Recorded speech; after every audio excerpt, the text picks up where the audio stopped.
প্রিয় মাছ চাষিগণ, আপনারা আমার শুভেচ্ছা নেবেন। আমি আসলে একজন মৎস্য চাষি।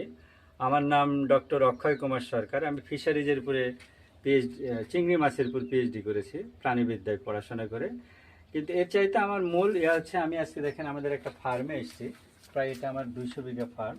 এছাড়াও আমার আরও ফার্ম আছে। আমি মূলত চাষি হিসাবে নিজেকে পরিচয় দিতে ভালোবাসি। তো আমার আশেপাশে এবং বিভিন্ন অনুষ্ঠানে বিভিন্ন মানুষ সহজ একটা প্রশ্ন করে, সেটা হচ্ছে এই মাছের মজুদ ঘনত্ব কতটুকু হবে, বা কেউ বলে ক্যারিং ক্যাপাসিটি, কেউ বলে বায়োমাস, ইংরেজি কথা বলে, মানে জীবভর কতটুকু হবে, এইসব বিভিন্ন কথা বলে।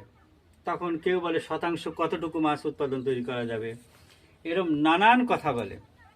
কিন্তু আসলে এইটা যদি বাস্তব এবং প্র্যাকটিক্যাল অভিজ্ঞতা না থাকে, চাষ করে অভিজ্ঞতা যদি না হয়, শুনে বা বই পড়ে এই অভিজ্ঞতা নেওয়া যায় না।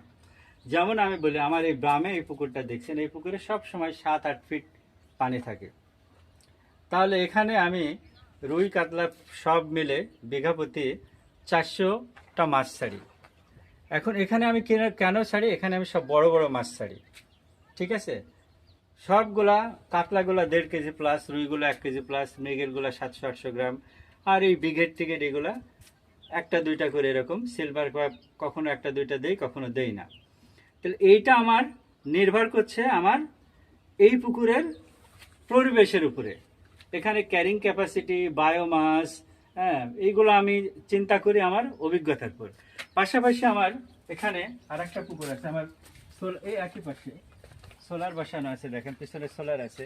এই পুকুরে কিন্তু আমি এর চাইতে একটু কম মাছ ছাড়ি, কারণ এখানে পানি ধারণ ক্ষমতা একটু কম, এবং এইটার যে প্রাকৃতিক উৎপাদন, এইটার প্রাকৃতিক উৎপাদন একটু কম, যার কারণে আমি এই সমস্ত কিছু বিবেচনা করে মাছ ছাড়বেন। তবে একটা জিনিস আমি বলবো, সব লেয়ারের মাছ ছাড়বেন। আমরা যখন প্রথম পড়েছি 1994 সালে আমার প্রথম চাকরি, তখন আমরা বলতাম 20%, 40%, 60%, এবং পার্সেন্টেজ করে দিতাম যে উপরের স্তরে এতটা মাছ থাকবে, মাঝের স্তরে এতটা মাছ থাকবে, নিচের স্তরে এতটা মাছ থাকবে। এইগুলো পার্সেন্টেজের কোনো বিষয় না।